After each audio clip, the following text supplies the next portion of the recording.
hari Minggu pertama tahun ini saya tidak akan memulai dengan eksposisi Yohanes, On the first Sunday of this year, I will not begin with an exposition of John. tapi saya mengajak kita untuk merenungkan satu bagian dari firman Tuhan untuk sekali lagi mengingatkan kita apa artinya hidup yang diberkati. But I invite us to meditate upon a portion of Scripture which will lead us to think about what it means to have a blessed life. Mari kita sama-sama melihat satu bagian yang saya percaya sangat terkenal sekali dari Bilangan pasal yang ke-6. Let us look at a passage that I believe is very famous from Numbers chapter 6. Bilangan pasal yang ke-6 ayat yang ke-22 sampai ayat yang ke-27. Numbers chapter 6, verses 22 to 27. Kalau sudah dapat saya akan bacakan ayat-ayat ini untuk kita sekalian. If you've turned here, I will read this for you all.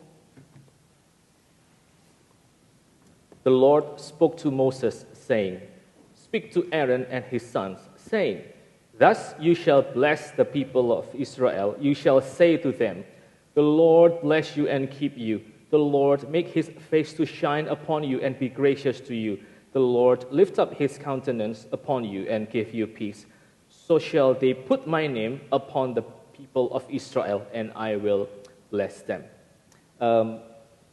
Saya nggak ada Alkitab bahasa Indonesia, tapi saya masih ingat ayat ke-24 sampai 26 yang akan kita renungkan. I don't have an Indonesian Bible with me, but I still remember verses 24 to 26 that we will be meditating on. Kira-kira ayat di dalam bahasa Indonesia ayat 24 sampai 26 itu berbunyi demikian. In Indonesian, verses 24 to 26 sounds like this. Tuhan memberkati dan melindungi engkau. Tuhan menyinari engkau dengan wajahnya dan memberi engkau kasih karunia. Tuhan menghadapkan wajahnya kepadamu dan memberi engkau damai sejahtera. Mari kita sama-sama tunduk kepala, kita masuk dalam doa. Let us bow our heads and pray. Father, we are so extremely grateful, Lord, because you have given us a new day, a new year for us to live, to grow to know you and to love you and to be aware of our limited situation that we may depend wholeheartedly upon you. We are so grateful that this year we can gather in your house to hear your word, to worship you together with our fellow brothers and sisters who are on the same journey to know and to serve you, Lord. Thank you, Father. Please, we ask you that you may bless us with a deeper understanding of your word, with a deeper understanding of your heart, so that we may have our life rooted in your love, and we may bear fruits that will become source of instruments of blessings to many people around us. Thank you, Father. Please bless every one of us, and please anoint your servant, that whatever you have put within his heart, he may pour it and share it with your people this beautiful morning. In Jesus' name we pray. Amen. Amen. Nah, Bapak, Ibu, dan Saudara sekalian, ucapan berkat yang kita baru saja baca, My brothers and sisters, this blessing that we just read, ini adalah satu ucapan berkat yang diperintahkan oleh Allah kepada Musa untuk Musa itu ajarkan kepada Harun. it is a blessing that was commanded to Moses to teach to Aaron. Dan ucapan berkat ini juga dikenal sebagai yang namanya Aaronic blessings, Aaronic benediction.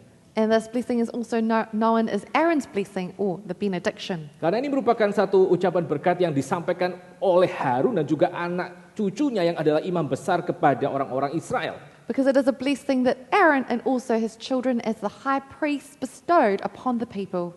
Nah, kita akan melihat bagian ini sebagai satu renungan awal tahun kita di dalam 3 bagian. We will look at this section as the meditation to the start of our year in 3 sections. Pertama-tama kita sekali lagi akan melihat apa sih makna dari ucapan berkat ini. Once again, we will look at the meaning of this blessing. What is the meaning of this blessing? Lalu yang kedua, kita akan sama-sama memikirkan di mana atau kapan ucapan berkat ini diberikan. We'll also look at when this blessing was given. Lalu yang ketiga, kita akan memikirkan juga mengapa ucapan berkat ini diberikan.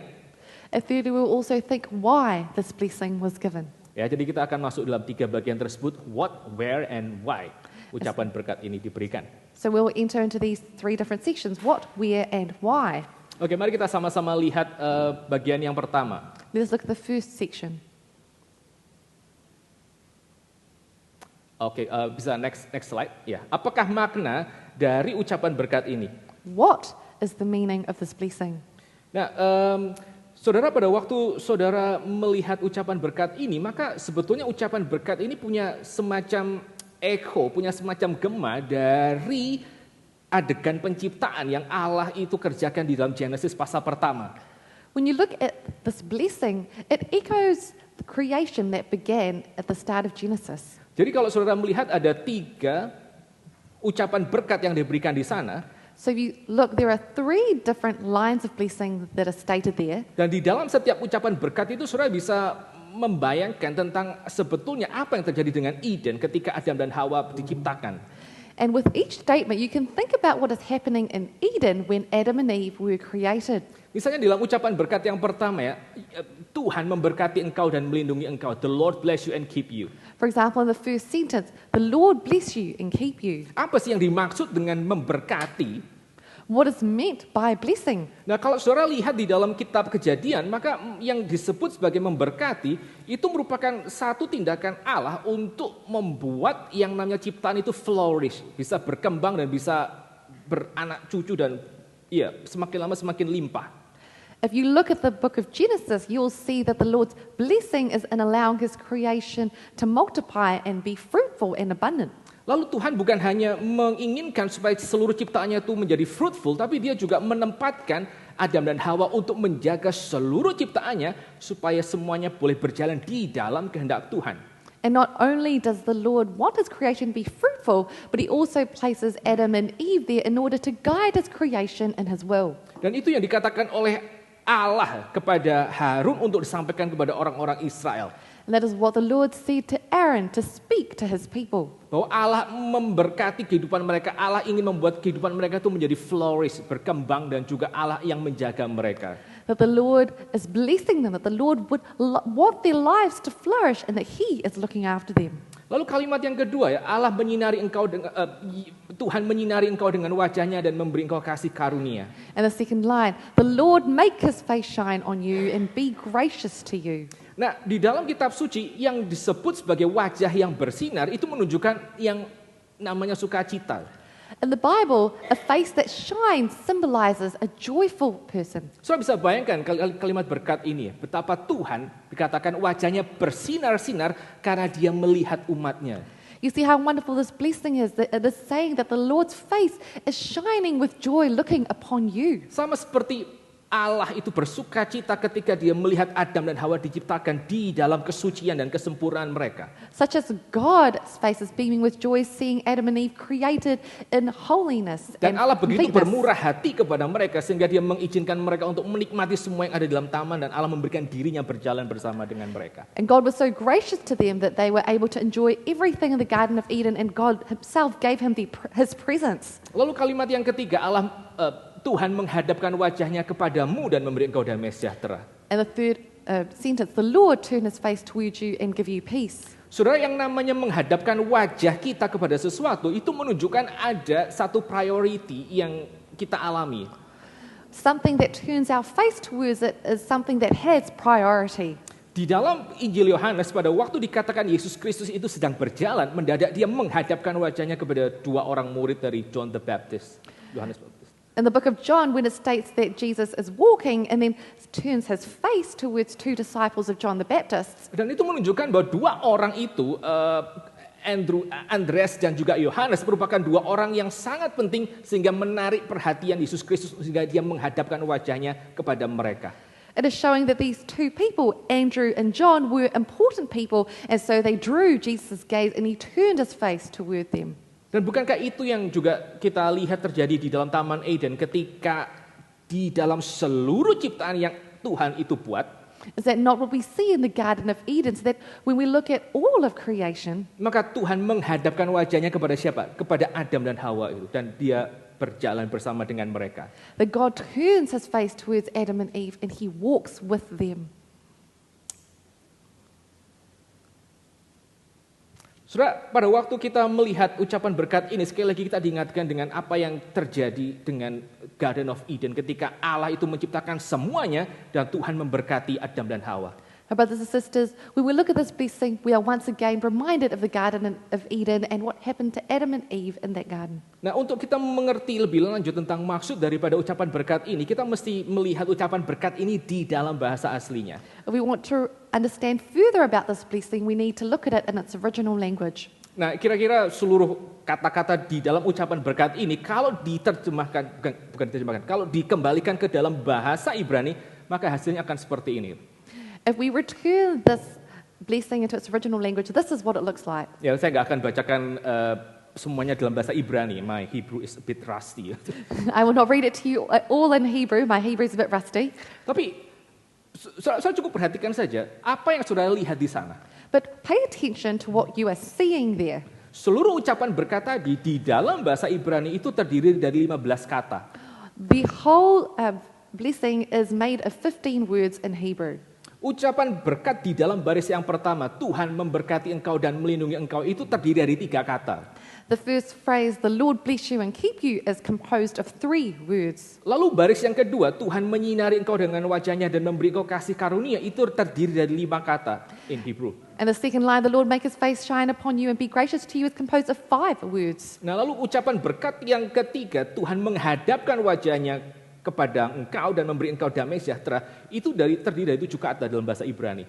And the third sentence, the Lord lift up his countenance upon you and give you peace, is composed of 7 words in the Hebrew. Jadi setiap kali Tuhan memberkati, maka intensitasnya itu semakin lama semakin tinggi. Dari 3 kata, 5 kata, sampai 7 kata. So every time the Lord is blessing, his intensity is increasing from 3 words to 5 words to 7 words. Dan kata di sana yang diulang-ulang itu adalah kata Tuhan, kata Yahweh diulang sebanyak 3 kali. And that word that is repeated multiple times is the word Yahweh. Untuk menunjukkan apa? Untuk menunjukkan bahwa di dalam seluruh berkat tadi itu, maka yang paling penting adalah mendapatkan diri Tuhan itu sebagai sumber berkat. To show that in the midst of all of these blessings, the most important blessing is having God himself, who is the source of the blessing. Karena sebetulnya kalau di dalam grammar bahasa Ibrani, saudara tidak perlu mengulangi kata Yahweh itu sebanyak 3 kali. Because actually in its original language, in its grammar, you don't have to repeat the word Yahweh 3 times. Cukup 1 kali, lalu saudara terus lanjutkan dengan menyusun begitu banyak kata kerja, itu sudah selesai. It is enough that you state Yahweh once and then speak multiple verbs, and that is it. Tapi sekali lagi di dalam eskalasi berkat itu ya, 3 kata, 5 kata, 7 kata, maka kata Yahweh diulang 3 kali. But again, in the escalation of that blessing from 3 words to 5 words to 7 words, the word Yahweh is repeated 3 times. Sekali itu menunjukkan bahwa berkat yang paling besar itu, berkat yang paling besar itu adalah mendapatkan diri Yahweh untuk seluruh umat Israel. It is showing that the greatest blessing is having Yahweh as the blessing for the people. Dan kalau orang mendapatkan Yahweh sebagai Allah mereka, And that if someone has gained Yahweh as their God, 3 kali yang diucapkan tersebut, the 3 phrases that are spoken, maka saudara lihat ya, kalau dari 15 kata blessing tersebut, saudara ambil 3 kata Yahweh, saudara keluarkan 3 kata Yahweh, maka saudara mendapatkan still 12 kata berkat untuk masing-masing suku. So if you take out the 3 words Yahweh, what you have is 12 words left, enough one for each of the 12 tribes of Israel. Saudara, pada waktu kita sekali lagi melihat bahwa makna dari seluruh berkat ini sebenarnya adalah untuk membuat orang Israel mengerti bahwa berkat paling besar itu adalah mendapatkan diri Yahweh untuk hidup mereka. So if you look, the deepest meaning of this blessing was to help the Israelites understand that the greatest blessing of all was gaining the person of Yahweh himself. Maka sebetulnya itu bukan merupakan satu hal yang sederhana. Then it is actually not something that is simple. Itu adalah satu hal yang betul-betul too good to be true. Terlalu indah untuk bisa terjadi dalam hidup mereka. It is indeed something too good to be true, too beautiful to comprehend in their lives. Karena sebetulnya siapa si Yahweh? Because indeed, who is Yahweh? Nah, kalau saudara melihat seluruh kitab Musa, maka saudara menyadari bahwa Yahweh itu adalah Allah yang dia berdaulat atas segala sesuatu. If you look at the books of Moses, you'll see that Yahweh is the God who is sovereign over all things. Dia menciptakan semua yang ada di langit dan di darat dan juga ada di dalam bumi. He created everything in all of creation on the earth, above the earth. Makanya Yahweh yang sama, dia bisa menghukum orang Mesir dengan 10 tulah yang itu adalah merupakan tindakan untuk membalikkan tatanan daripada ciptaan. And so this Yahweh was able to curse the Egyptians with all 10 plagues, which is a reversal of the creation order. Dia adalah Allah yang melampaui semua gambaran Allah orang-orang Mesir. He is a God which transcends all of the images of the gods of Egypt. Setiap tulah di Mesir itu merupakan satu serangan kepada setiap pribadi Allah di Mesir. Every Egyptian plague was an attack on one of the idols of Egypt. Dan tentu saja salah satu hal yang kita juga sering kali lihat di dalam kitab Kejadian pada waktu Allah menyelamatkan orang-orang Israel And of course, something that we see in the book of Genesis, when God is saving his people, adalah tindakan Allah untuk mengeraskan hati Firaun. is God's action to harden Pharaoh's heart. Nah, biasanya kalau di dalam gereja atau di dalam sekolah teologi kita selalu punya diskusi apa yang disebut dengan Allah mengeraskan hati Firaun. In theological school, we always have a question of what does it mean for God to harden Pharaoh's heart? Mengeraskan hati Firaun itu bukan merupakan sekedar Firaun mendadak memberontak kepada Allah saja, Hardening Pharaoh's heart is just not an aspect of Pharaoh rebelling against God. karena di dalam mitologi orang-orang Mesir, maka mereka percaya bahwa hati daripada Firaun, jantung daripada Firaun itu merupakan satu extension dari jantung daripada Amon-Ra, dewa yang paling tinggi di dalam mitologi Mesir. That is because in Egyptian mythology, they believed that the Pharaoh's heart is an extension of the heart of their god, Amun-Ra. Dan tugas daripada Pharaoh adalah untuk menjaga seluruh universal order itu, tatanan semua ciptaan supaya segala sesuatu boleh berjalan dengan teratur. And the job of the Pharaoh was to order everything in creation so that it might run in an orderly way. Dan jantung daripada Pharaoh itu merupakan pusat dari tatanan seluruh ciptaan di bumi. And the heart of the Pharaoh is the center of this universe. Dan orang-orang Mesir percaya bahwa tidak ada satu kekuatan pun yang bisa menyentuh hati Pharaoh. And the Egyptians believed that there was nothing that could touch the heart of the Pharaoh. Tapi saudara baca apa dalam kitab Exodus? Saudara membaca dalam kitab Exodus bahwa Allah dia bisa mengeraskan hati Firaun. But you read in the book of Exodus that God is able to harden Pharaoh's heart. Hati Firaun yang merupakan extension dari hati Amon-Ra itu bukan satu hati yang untouchable di hadapan Yahweh. Pharaoh's heart, which is an extension of the heart of Amun-Ra, is not untouchable in the face of God Almighty. Dia adalah Allah yang berkuasa atas seluruh ciptaan. He is a God who is above all of creation. Dan dia adalah Allah yang dia bisa akses itu hati siapapun. And he is able to access anyone's heart. Tapi bukan hanya itu saja, dia juga adalah Allah yang berdaulat untuk menghakimi setiap orang yang dia inginkan. But not just that, he is a God who is sovereign to judge anyone that he pleases. Nah, saudara, di dalam bahasa ininya, di dalam bahasa aslinya, maka yang namanya membuat hati itu keras, itu identik atau sinonimus dengan membuat hati itu berat. In the original language, the word used for hardening the heart is the same as as to make the heart heavy. Nah, saudara lihat satu gambar ini merupakan satu gambar dari mitologi Mesir kuno, So look at this image. This is an image from Egyptian mythology, di mana dewa Anubis yang berkepala seperti anjing itu, where the god Anubis, with the head of the jackal, dia sedang menimbang jantung seseorang yang dia letakkan di dalam guci. that he is weighing someone's heart that he has placed in the vessel. Lalu di sebelah timbangannya, maka dia menempatkan satu feather, satu bulu dari para dewa. And on the other side, he uses a feather. Dan kalau misalnya jantung daripada satu orang itu jauh lebih berat daripada bulu tersebut, maka orang itu tidak akan bisa selamat, tapi dia akan langsung masuk ke dalam penghakiman. And if the person's heart is much heavier than the feather, then immediately this person will be condemned and fall into judgment. Dia tidak akan bisa melanjutkan perjalanan ke netherworld, ya, kepada spiritual realm yang beautiful. They would no longer be able to proceed with their journey to the netherworld, this beautiful afterlife. Tapi orang tersebut akan langsung dimakan oleh satu ekor monster berbadan anjing dan juga berkepala buaya. But they would be eaten immediately by a god with a body of a dog and the head of a crocodile. Nah, itu yang dikatakan oleh kitab suci. That is what is said by the Holy Book. Bahwa Allah membuat hati Firaun itu keras, Allah membuat hati Firaun itu berat. That God hardened Pharaoh's heart, that he made Pharaoh's heart heavy. Exodus itu mau mengatakan bahwa sebetulnya Allah Israel, dia bisa mengerjakan apapun yang dia mau. Dia bisa mengobrak-abrik kalau dia mau seluruh tatanan alam semesta.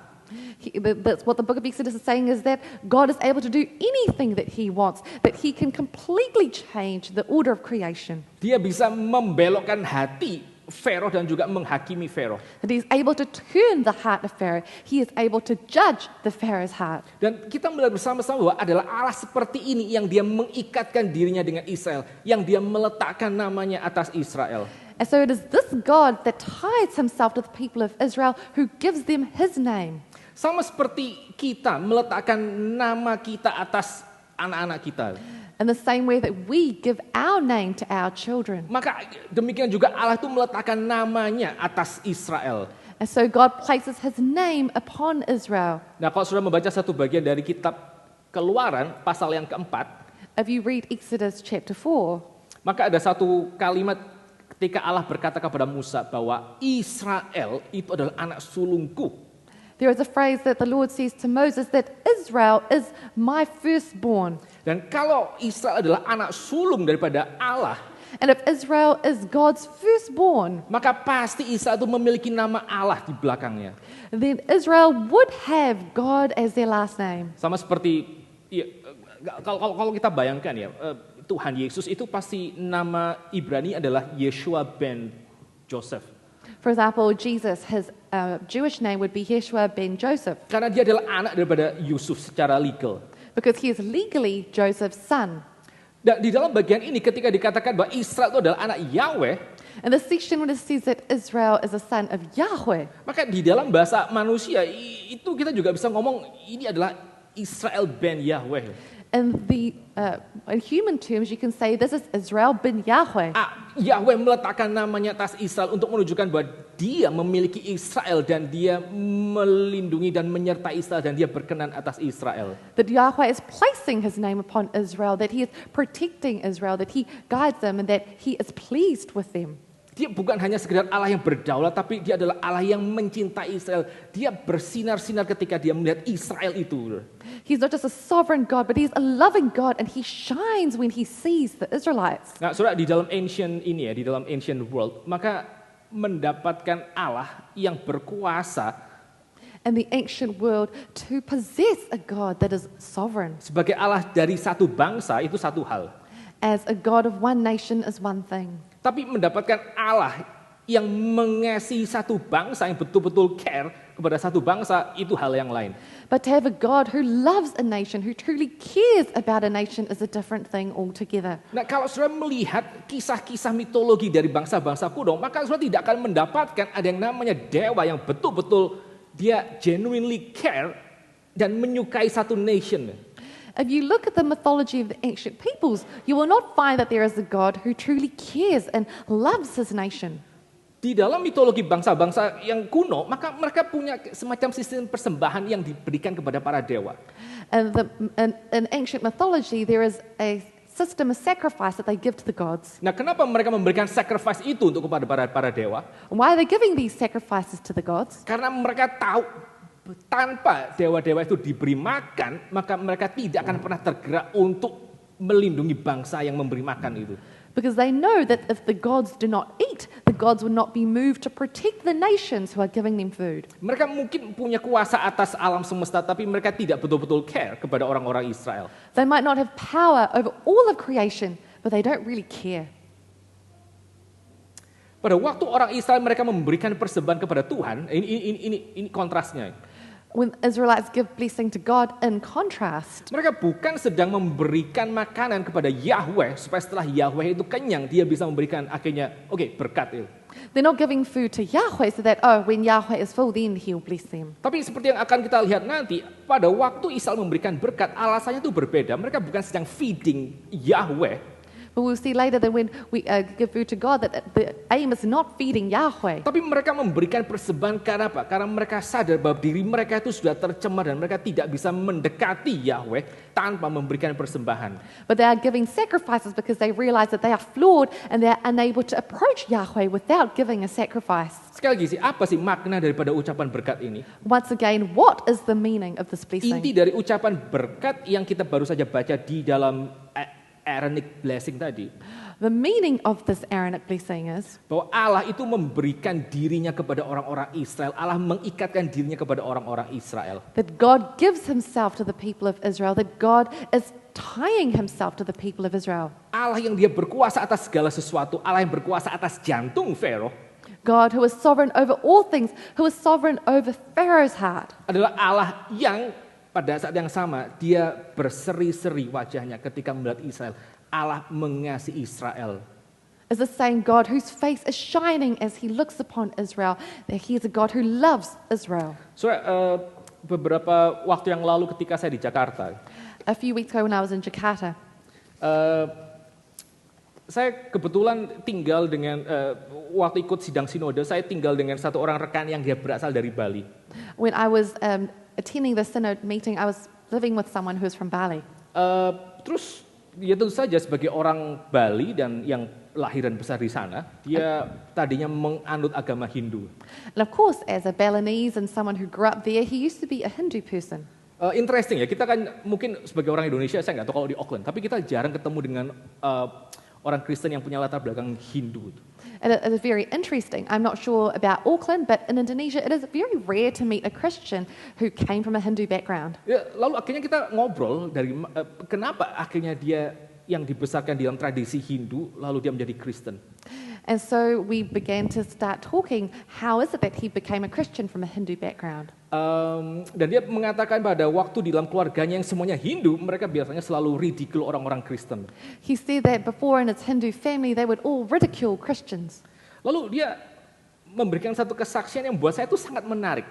And he gave me a testimony that I found very interesting. Karena biasanya kalau kita orang Kristen, kita mau coba share Injil kepada orang yang bukan Kristen, kita akan memakai pintu ini kan, memakai pintu jaminan keselamatan dan pengampunan dosa gitu kan. Because normally when we as Christians share the gospel to a non-Christian, we talk about the forgiveness of sins and gaining salvation. Nah, saya ketemu orang ini dan dia mengatakan satu pendekatan yang totally different. But this person had a completely different understanding. Dia mengatakan bahwa alasan kenapa dia menjadi Kristen adalah karena dia tertarik dengan gagasan bahwa Allah, kitab suci itu adalah Allah yang sovereign atas segala sesuatu. He said the reason that he became a Christian was because he was attracted to the fact that God is God's sovereign over all of creation. Karena di dalam sistem Hinduism, paling nggak Hindu Bali, Because in Hinduism, or in particular Hinduism in Bali, mereka nggak ada sama sekali ide bahwa ada satu divine being yang itu berkuasa atas semuanya. there is no such thing as one divine being that is Lord over all. Mereka percaya bahwa ada inilah, ada kekuatan yang sama-sama ilahi, yang baik dan juga yang jahat. That they believed that there were different gods, there were good gods and bad gods, Dan dua ini kayak seperti sama-sama kuatnya. and these powers were of equal power. Sehingga orang-orang di Hindu di Bali, dia bilang ya, mereka senantiasa dipenuhi dengan kayak semacam satu ketakutan. So that people living in Bali, they are filled with this fear. Di setiap tempat mereka harus kasih sesajen. And in every place, they have to give some kind of sacrifice, Ya, kayak some kinds of offering. some kind of offering. Karena mereka tidak tahu nanti di tempat itu kekuatan mana yang mungkin akan harass mereka. Because they're not sure which power is going to harass them in that particular spot. Dan mereka juga tidak punya jaminan bahwa let's say dewa yang satu lagi misalnya itu sanggup untuk mengalahkan dewa yang jahat tadi misalnya. And they don't have confidence that this one God would have power to defeat this other God. Jadi kekuatan yang baik dan yang jahat itu mereka compete against one another. So good and evil forces are constantly competing. Sehingga satu kali pada waktu dia ke gereja gitu, So when this man went to church, dan dia mendengar bahwa Yesus Kristus itu berdaulat atas segala sesuatu. Segala sesuatu ada di dalam tangannya. Buat dia itu satu kekuatan dan penghiburan yang luar biasa besarnya. Dan itu merupakan satu terobosan untuk seluruh spiritual kebuntuan rohaninya. so he went to church and he heard that Jesus is sovereign Lord over all things. And this was for him truly something that was amazing and gave him great comfort and was his breakthrough on his spiritual journey. Dan itu saudara sekalian yang diberikan oleh kitab suci kepada setiap kita. And my brothers and sisters, that is what our scriptures give us. Bahwa Allah yang berdaulat itu adalah Allah yang memberikan dirinya kepada kita dan dia mengasihi kita. And that our sovereign God is the one who gives himself to us and he loves us.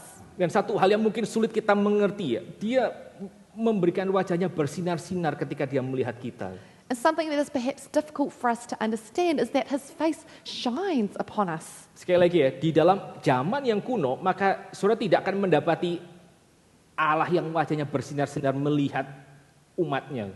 Once again, in ancient times, you will not find gods whose faces shine as they look upon their people. Ada Allah yang wajahnya cemberut karena dia merasa dia harus memberikan berkat dan dia harus menuntut makanan setiap saat. There are gods whose faces frown because they have to bless and they have to receive food from the people. Ada Allah yang ada dewa yang modelnya wajahnya adalah poker face. There are gods that faces a poker face. Yang dia sama sekali tidak peduli dengan orang-orang yang dikatakan menyembah dia. That they completely do not care about the people who are worshipping them. Ya kalau sudah mempelajari mitologi Yunani ya, Zeus, dewa yang paling tinggi itu. If you study Greek mythology, Zeus, the highest god. Berkali-kali Zeus itu turun ke bumi untuk menjadi orang, menjadi binatang dan seterusnya. Multiple times Zeus comes to earth in the form of a human being or an animal. Untuk apa? What for? Ya untuk sexually harass orang-orang di bumi itu yang actually pray kepada dia gitu. And that he's sexually harassing his worshippers. Jadi sekali lagi waktu saudara melihat bagian ini ada Allah berdaulat yang dia mengasihi umatnya dan dia sangat bersuka cita setiap kali dia ketemu dengan umatnya. Itu merupakan satu pengharapan dan itu merupakan satu berkat terbesar, saudara. So you see here the sovereign God who is so joyful when he meets with people, when he loves his people, it gives them great hope and great blessing. Nah tantangannya untuk kita orang-orang modern di dalam zaman ini adalah Our challenge in the modern day is kita tuh merasa bahwa kita bisa hidup dengan independen. we feel that we can live independently. Kita pikir dengan sains dan dengan teknologi kita bisa menjelaskan segala sesuatu sehingga Allah itu seperti kayak nggak relevan lagi. We think that with science and technology that God is no longer relevant. Dan kita tidak melihat misalnya yang namanya Allah menyertai kita itu sebagai berkat paling besar. And we no longer see that God with us is the greatest blessing. Nah kalau kita sudah berhenti untuk melihat bahwa penyertaan Allah itu adalah berkat paling besar atas hidup kita, If we have stopped recognizing that God with us is the greatest blessing of all, maka juga kita akan berhenti untuk apa? Untuk bertumbuh di dalam sukacita menikmati berkat tersebut. Kita nggak akan rasa itu merupakan satu hal yang penting untuk kita kejar. then we will no longer have joy in this blessing. We will no longer see this as something we should pursue. Jadi kalau kita hari ini duduk di sini dan kita rasa, well, God's blessing itu, wajah Allah yang berseri-seri melihat kita, penyertaan Tuhan yang Dia berikan kepada kita, itu sebagai satu hal yang irrelevant untuk hidup kita. So if we are sitting here today thinking that God's face shining upon us and that his presence with us is something that is just average, Maka jangan-jangan sebetulnya hati kita sudah geser. perhaps our hearts have shifted. Kita sudah tidak lagi melihat signifikansi Allah menyertai kita dalam hidup. We no longer see the significance of God being with us in our lives. Cara taunya gimana, saudara? How do we know this? Well, ada dua hal ya. There are two things. Untuk setiap orang daripada kita yang ada di sini, kita bisa lihat di dalam, cara yang pertama, For each of us sitting here, we can look at the first thing. ya kita bisa memeriksa kapan sih kita itu paling excited, kapan kita paling frustrated, kapan kita paling senang dan kapan kita paling susah. We can examine what brings us the most joy and what brings us the most frustration. Nah, What hal-hal seperti itu yang menyebabkan kita mengalami emosi yang sangat-sangat tinggi, itu jangan-jangan merupakan satu petunjuk untuk kita melihat sebetulnya apa sih yang kita anggap sebagai berkat paling besar atas hidup kita. Things like that, which cause us to experience heightened emotions, can point towards what we actually consider the greatest blessings in our lives. Atau yang lebih gampang, kalau sudah punya anak atau punya cucu misalnya. Or easier, perhaps you have children or grandchildren. Ini lebih gampang karena biasanya kita bisa ngelihat reaksi kita pada waktu kita proyeksikan keluar. This is easier because it's often easier for us to see what we're like when we're projecting outwards. Ya, waktu saudara misalnya punya anak, For example, you have a child. saudara tinggal pikir, hal apa yang kalau itu terjadi kepada anak saudara, itu akan membuat saudara paling bahagia atau kemudian paling frustrasi. Just think, what would happen to your child that would bring you the most joy or the most anger? Apakah misalnya nilainya, misalnya Is it their grades? seberapa besar talentnya? How great their talent is? Saya nggak tahu di sini ada atau enggak, tapi di Australia itu ada yang namanya elective school. Itu buat anak-anak unggulan bisa masuk ke sekolah yang khusus untuk ya the brightest and the smartest students. I'm not sure about here, but in Australia there are selective schools. So these are for very bright children, gifted and talented, who can enter these schools. Ya, kalau sukacita kita itu terjadi ketika misalnya anak-anak mengalami hal-hal yang baik di dalam area-area itu dan mengalami satu frustrasi ketika mereka tidak mendapatkan semuanya itu. If our joy is when our children are able to experience these things, and our greatest frustration is when they don't achieve these things, Ya, maka jangan-jangan area-area yang sama juga yang sebenarnya menjadi berhala kita. then perhaps it is those areas that are actually our idols. Tapi sekali lagi saudara, pada waktu kita mengerti bahwa makna ucapan berkat ini adalah kita mendapatkan diri Allah sendiri, But when we recognize that the essence of this is that we gain the person of God Himself, maka itu akan memberikan satu kestabilan dalam hidup kita sebetulnya. that will give our lives stability. Waktu kita mengalami difficulties, ya, waktu kita mengalami tragedi, waktu kita mengalami hal yang unexpected, When we experience difficulties, tragedies, or unexpected things, justru melalui tragedi-tragedi tersebut kita bisa semakin bertumbuh, makin bersandar dan juga makin mengenal Tuhan, makin glorious hidup.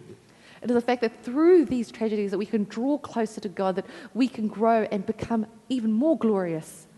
Atau sebaliknya, pada waktu kita mengalami sukses dalam hidup kita, Or on the other hand, when we experience successes in our lives, pada waktu kita menempatkan Allah sebagai sukacita paling besar dan kita mengalami sukses dan juga kelancaran, when we place God as our highest good and we experience success and good things, maka justru kelancaran kita tuh membuat kita semakin humble. Sama seperti Petrus yang mengatakan, aku tidak layak ada di hadapanmu ketika dia mendapatkan begitu banyak ikan di hadapan Yesus Kristus ketika pertama kali dia dipanggil.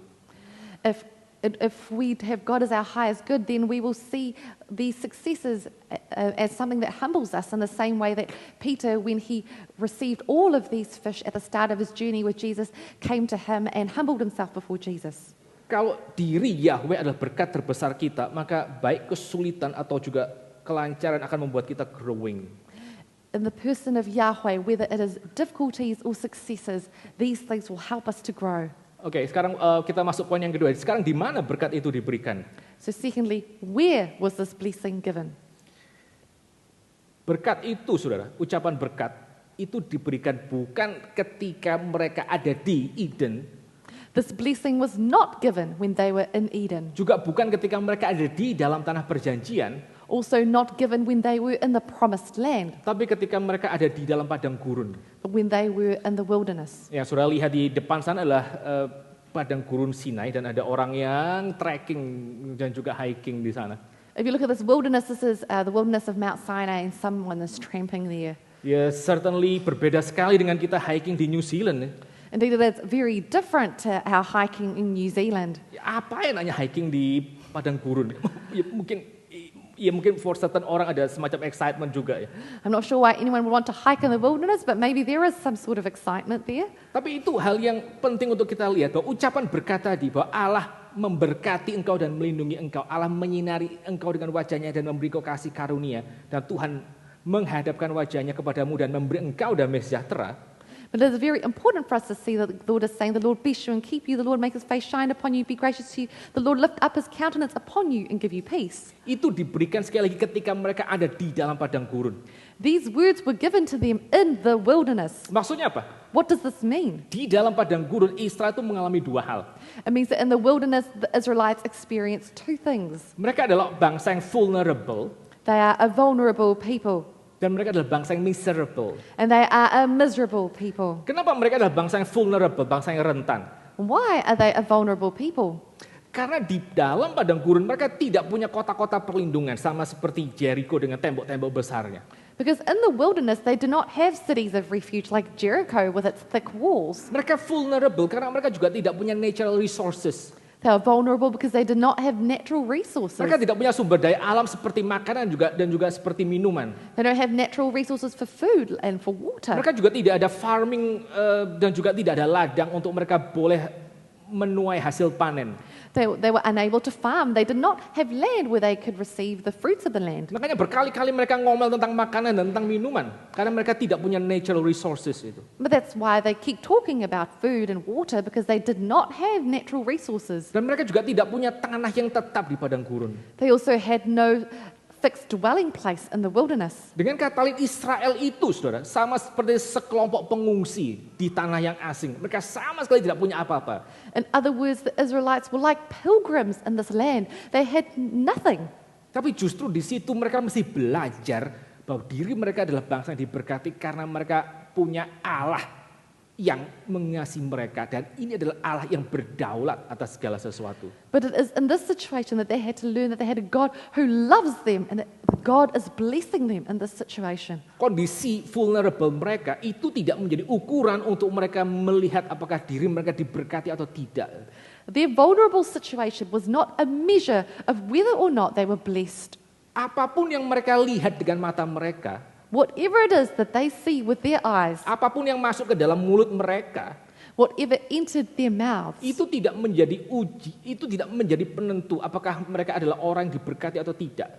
was not a measure of whether or not they were blessed. Apapun yang terjadi dengan hidup mereka, selama mereka memiliki Allah Yahweh sebagai Allah mereka, mereka adalah orang yang diberkati. Whatever happened in their lives, as long as the Lord was the Yahweh, they were a blessed people. Karena hidup itu bukan cuma sekedar di padang gurun saja. Because life is not just in the wilderness. Ada hidup yang akan jauh lebih panjang akan mereka terima pada waktu mereka ada di dalam kekekalan.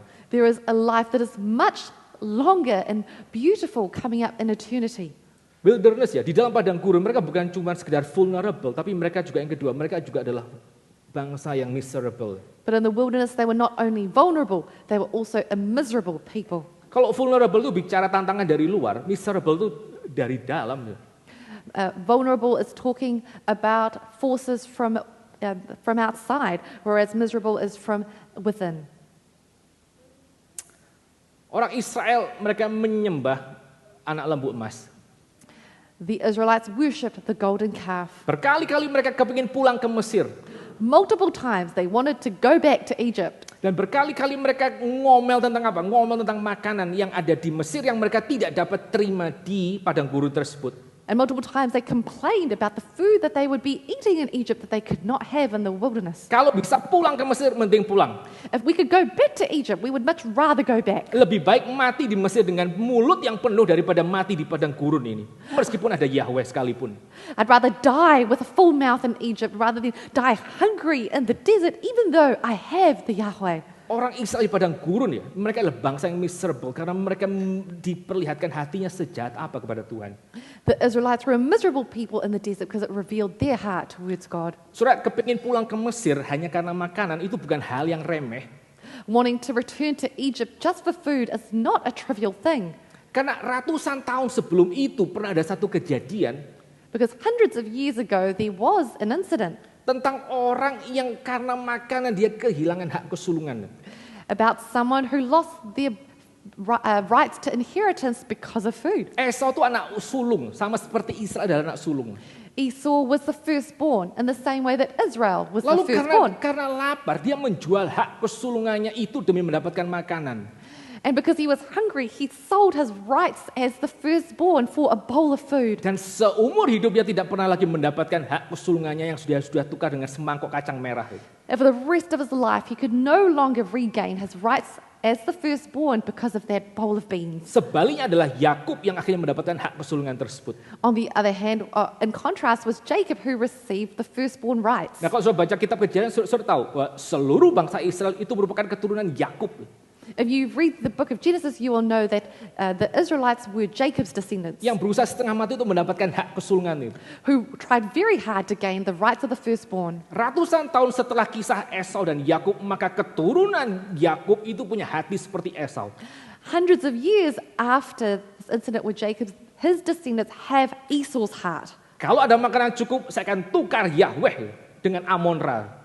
If there is enough food, I am going to exchange Yahweh for Amun-Ra. Di dalam padang gurun, berkat itu diberikan ketika mereka paling vulnerable, ketika mereka paling miserable. In the wilderness, the blessing was given in their most vulnerable and miserable state. Dan kalau saudara lihat seluruh kisah di dalam ini ya, di dalam perjalanan di gurun, If you look at all of their wilderness journey, maka saudara akan menyadari bahwa tidak ada hal apapun yang dimiliki Israel untuk membuat mereka itu layak diberkati dengan diri Yahweh di tengah-tengah mereka. Nothing. you will realize that the Israelites possess nothing that would grant them the blessing from the Lord. Berkat Yahweh, berkat Tuhan itu bukan scholarship yang hanya diberikan kepada mereka yang layak. The blessing of God is through scholarship only given to those who deserve it. Tetapi berkat Tuhan itu justru diberikan kepada Israel yang sekali lagi apa? Yang sekali lagi adalah vulnerable dan juga miserable itu, saudara. But instead, the blessing of God was given to the Israelites who were vulnerable and miserable. Dan tentu saja pada waktu saudara membandingkan dengan semua kisah kitab suci, Of course, as you compare with the whole of Scripture, maka hal ini akan menjadikan satu masalah besar. this becomes a huge problem. Karena apa? Why? Masalahnya adalah kalau saudara membaca seluruh kitab suci, maka yang namanya berkat itu hanya diberikan kepada mereka, kepada orang-orang yang betul-betul baik ya, very good. If you look at the whole of Scripture, blessing only goes to the very good. Kok bisa-bisanya diberikan kepada Israel yang vulnerable dan miserable? How could it be given to the Israelites who were vulnerable and miserable? Sekali lagi, berkat itu hanya bisa diberikan kepada mereka yang di hadapan memberi berkat itu betul-betul indah, betul-betul baik. Blessing was given to people who were very beautiful, very good. Saudara tahu kapan pertama kali kata berkat itu muncul dalam kitab suci? Do you know where in the Bible the first time the word blessing is mentioned? Setelah Yahweh itu menciptakan seluruh alam semesta di dalam 6 hari. That is after Yahweh created the world in 6 days. Lalu ada satu ayat di dalam kitab Kejadian mengatakan, And there is a verse in the Bible that says, Tuhan melihat segala sesuatunya sangat baik. God saw that it was all very good, Lalu Tuhan memberkati seluruh ciptaannya dan dia beristirahat pada hari yang ke-7. and He blessed His creation, and He rested on the 7th Karena day. dia melihat segala sesuatu sangat baik ya, very good. Dia memberikan blessing itu. Because He saw that it was all very good, and so He blessed it. Waktu Ishak memberikan berkat, When Isaac gave a blessing, dia memberikan berkat karena dia pikir yang ada di hadapannya itu adalah anak yang dia paling cintai. he gave his blessing because he thought before him was his most beloved son. This is my beloved son. Inilah anak yang aku paling kasih, yang di hadapanku dia adalah anak yang paling indah dibandingkan dengan adiknya. This is my most beloved son before me. He is my most beautiful child compared to his younger brother. Lalu dihabiskan seluruh berkat itu untuk Yakub. And then he bestowed all of his blessings upon Jacob. Lalu setelah Esau hari itu muncul, And when Esau turned up that day, Ishak bilang apa? Berkatnya sudah nggak ada lagi. Isaac said, "Oh, I've run out of blessings." Semuanya sudah dikuras dan diberikan hanya kepada Yakub adiknya yang dia pikir adalah Esau. All of it had been wrung out to Jacob, who he had thought was his eldest son. Sekali lagi ya, kita poin pertama belajar bahwa berkat paling besar itu apa sih? Berkat paling besar adalah diri Yahweh sendiri yang diberikan kepada umatnya. In the first point, we learned that the greatest blessing is a person of Yahweh himself who was given to his people. Tapi itu justru diberikan ketika mereka paling vulnerable dan ketika mereka paling miserable. But indeed, it was given when they were most vulnerable and most miserable. Dan itu bertentangan dengan pola yang kita lihat di dalam kitab Kejadian sebetulnya. And that is in contrast to what we see in Genesis.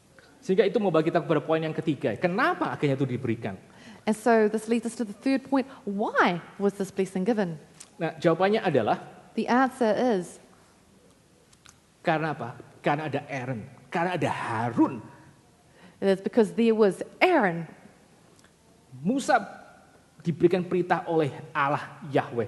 Sampaikan kepada Harun, beginilah caranya engkau memberikan berkat kepada Israel. God said to Moses, "Tell Aaron that this is the way in which he should bless the people." Tanpa ada Harun sebagai imam besar, tidak mungkin ada berkat yang diberikan kepada Israel. Without Aaron, there would be no blessing upon the Israelites. Nah, apa yang dikerjakan oleh Aaron? And so what did Aaron do? Yang dikerjakan oleh Aaron sebagai imam besar adalah dia memberikan yang namanya sacrifice demi sacrifice di hadapan Tuhan. What Aaron did on behalf of the people was give sacrifices upon sacrifices to the Lord. Nah, kalau saudara membaca di dalam kitab Bilangan ya, maka ada 5 sacrifice yang secara teratur itu diberikan. If you look at the book of Leviticus, there are 5 sacrifices given in order. Ada korban darah yang diberikan oleh Aaron. There is a blood sacrifice given by Aaron. Dan Aaron sendiri sebagai imam besar, dia mengenakan baju yang hanya diperuntukkan untuk dia untuk menghadap kepada Yahweh. And Aaron, as a high priest, would wear an ephod that he could only wear in the presence of Yahweh. Untuk mempersembahkan apa yang harus diberikan kepada Yahweh mewakili seluruh umat Israel. To offer up to Yahweh what he should on behalf of the people of Israel. Ada offerings, ada sacrifice, dan ada mediator.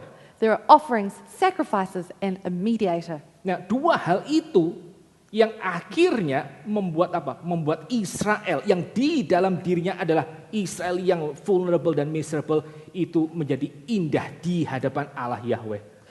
It is these two things that allowed Israel, who are a vulnerable and miserable people, a beautiful people in the eyes of the Lord. Karena ada yang namanya sacrifice, ada offering, dan ada mediator. Maka Israel itu kelihatan menjadi very good. Because there was an offering, a sacrifice, and a mediator. It was because of that the Israelites appeared very good. Tanpa ada yang namanya pelayanan Aaron, tanpa Aaron sebagai mediator, maka tidak mungkin berkat itu turun atas Israel. Karena mereka memang tidak layak. Without the ministry of Aaron, without Aaron as a mediator, those blessings would not have come upon the Israelites because they were indeed undeserving. Dan bukankah itu yang kita sekarang alami sebagai umat Tuhan? And is that not what we experience as God's people? Bahwa kita sebenarnya adalah orang-orang yang tidak layak untuk mendapatkan berkat Tuhan. That we are people who are undeserving of God's blessing. Bahwa kita tidak seharusnya menerima berkat Tuhan, even diri Tuhan diberikan kepada kita yang karena kita baru saja mengalami Natal. And we ought not receive God's blessings such as we did just at Christmas. Tapi alasan yang sama, di mana Alkitab menyebut bahwa kita adalah orang diberkati, itu adalah alasan yang juga terjadi dengan orang-orang Israel. But the same reason in which God says we are blessed people, it is the same reason that we see for the Israelite people. Kita punya sacrifice dan kita punya mediator. We also have a sacrifice and a mediator. Dan itu dikerjakan oleh Tuhan kita Yesus Kristus di atas kayu salib. And this was accomplished by our Lord Jesus Christ on the cross. Nah, kalau saudara lihat di atas kayu salib, maka apa yang terjadi di sana itu merupakan antitesa dari semua benediction yang sudah baca di dalam Ulangan pasal yang ke-6. If you look upon Jesus' sacrifice on the cross, it is the antithesis of all of the blessings in Numbers. Di atas kayu salib, Allah Bapa tidak memberkati dan tidak melindungi Yesus Kristus anaknya. On the cross, the Father did not bless and did not keep his Son safe. Justru sebaliknya, salib itu merupakan tanda daripada kutukan. Instead, the cross is a symbol of a curse. Di atas kayu salib, maka Allah Bapa, dia tidak menyinari Yesus Kristus dengan wajahnya dan memberi dia kasih karunia. Dia ditinggalkan sendirian. Upon the cross, the Father did not shine his face or be gracious upon Jesus. He left Jesus alone. Dan di atas kayu salib, dia tidak menghadapkan wajahnya kepada sang anak dan tidak memberi yang namanya damai sejahtera. And upon the cross, the Father did not shine his face upon his Son and give him peace. Karena Yesus Kristus, dia adalah sang sacrifice itu dan dia adalah sang imam besar itu. Because Jesus is the sacrifice and he is the high priest. Maka kita bisa mendapatkan blessing itu. So we could receive blessing. Karena di atas kayu salib dia menerima apa yang harusnya kita terima. Because upon the cross he received what we ought to have received. Kita yang vulnerable dan miserable ini. We who are vulnerable and miserable. Dan dia menggantikan posisi kita untuk menerima semuanya itu supaya dia boleh memberikan semua berkat yang tadi kepada kita. And he exchanged himself for us so that he may experience all the things on our behalf. Ada satu ayat sekali lagi ya di dalam kitab Exodus pasal yang ke-22. There's another verse in Exodus chapter 24. Chapter 4 verse 22. 4 verse 22. Then say to Pharaoh, kata Allah, this is what the Lord says, Israel is my firstborn son. Dan berkatalah kepada Firaun, kata Tuhan, bahwa Israel adalah anak sulungku. Dan di atas kayu salib, saudara tahu apa yang terjadi? Maka Allah memberikan anak sulungnya, satu-satunya itu untuk kita. Supaya Israel dan kita boleh mendapatkan yang namanya berkat tersebut. And what happened on the cross? On the cross, the Father gave his firstborn son so that we and the people of Israel may receive blessing. Tuhan memberkati engkau dan melindungi engkau. The Lord bless you and keep you. Tuhan menyinari engkau dengan wajahnya dan memberi engkau kasih karunia. The Lord make his face shine upon you and be gracious to you. Tuhan menghadapkan wajahnya kepadamu dan memberi engkau damai sejahtera. The Lord lift up his countenance upon you and give you peace. Semuanya itu dialami oleh Israel di padang gurun. All of these were experienced by Israel in the wilderness. Tapi pada saat yang sama secara individu juga dialami oleh Musa. But at the same time, individually, it was also experienced by Moses. Waktu Musa naik ke atas Sinai, dia turun dengan wajah yang bercahaya. When Moses went up on Mount Sinai, he came down with a face shining. Karena di atas Sinai dia melihat wajah Allah yang bercahaya melihat dia. Because upon Sinai, he saw the face of God, which was shining upon him. Waktu saudara sekali lagi membaca di dalam kitab Injil, When you read in the Gospels, sekali lagi saudara melihat Musa itu bercakap-cakap dengan Yahweh. you see once again that Moses is speaking with Yahweh. Pada waktu kapan? When? Pada waktu Yesus Kristus itu mengalami transfigurasi. When Jesus is experiencing transfiguration. Ada Musa di sana yang bercakap-cakap dengan dia. There is Moses there speaking with him. Apa yang dialami oleh Musa, apa yang dialami oleh Israel ketika melihat wajah Allah berseri-seri melihat dia. What is experienced by Moses and by Israel when they see the face of God shining upon them. Itu dipenuhi ketika apa? Dipenuhi ketika Musa di atas gunung itu dia melihat Yesus Kristus dengan seluruh kemuliaannya. It's fulfilled when Moses on that mountain, he saw Jesus in all of his glory. Sekali lagi saudara, kita mau merenungkan pada waktu kita memasuki tahun yang baru ini. So let us meditate as we enter into this new year. Apa sih yang dimaksud dengan diberkati? What does it mean to be blessed? Banyak orang berusaha untuk mencari berkat di dalam tahun ini. Many people are seeking blessing in this new year. Banyak orang kehilangan pengharapan untuk mendapatkan berkat karena mereka berkali-kali gagal. Many people lost hope of blessing because they have failed many times. Tapi melalui ayat yang baru saja kita pelajari, But from these verses that we just read, kita melihat bahwa berkat paling besar adalah ketika kita mendapatkan Allah yang sejati itu menyertai kita dan dia berseri-seri melihat kita. we see that the greatest blessing is having the true God with us and his face shining upon us. Meskipun sekarang saudara di dalam padang gurun, Even though you might be in a wilderness right now, meskipun saudara tahu isi hati saudara itu miserable di hadapan Tuhan, even though you know that the contents of your heart are miserable before God, tetapi Tuhan itu memberikan dirinya untuk boleh menyertai saudara. but God is giving himself to be with you. Dan alasan kenapa Tuhan rela untuk memberkati saudara adalah karena di hadapan dia, saudara itu orang yang beautiful. And the reason God is willing to be with you is because before him, you are a beautiful people. Bukan karena saudara di dalam diri saudara adalah orang yang baik, Not because in and of yourself you are a good person, tapi sudah ada korban dan ada mediator yang membuat saudara kelihatan beautiful di hadapan Allah Yahweh. but there is a sacrifice and a mediator who have made you beautiful before God. Dan hal yang kita bisa kerjakan di dalam tahun ini adalah, And what we can do this year is, mari kita sama-sama menengadahkan wajah kita untuk melihat wajah Tuhan. let us turn our face to gaze upon God. Kalau Tuhan sudah melihat kita dengan wajah yang bersinar-sinar, kalau dia sudah menghadapkan wajahnya kepada kita, If God has turned his face upon us, he has turned his face that is shining towards us. marilah kita juga ganti menghadapkan wajah kita kepada dia. Let us also turn our faces towards him.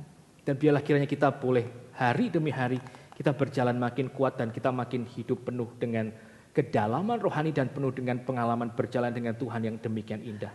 And let us walk stronger day by day in deeper relationship with the Lord. Mari kita sama-sama tunduk kepala kita masuk dalam doa. Let us bow our heads and pray.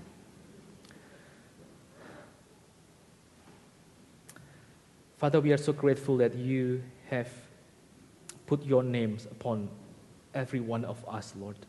Lord, we pray that you will help us to walk with you in this new year that you have given us, Lord.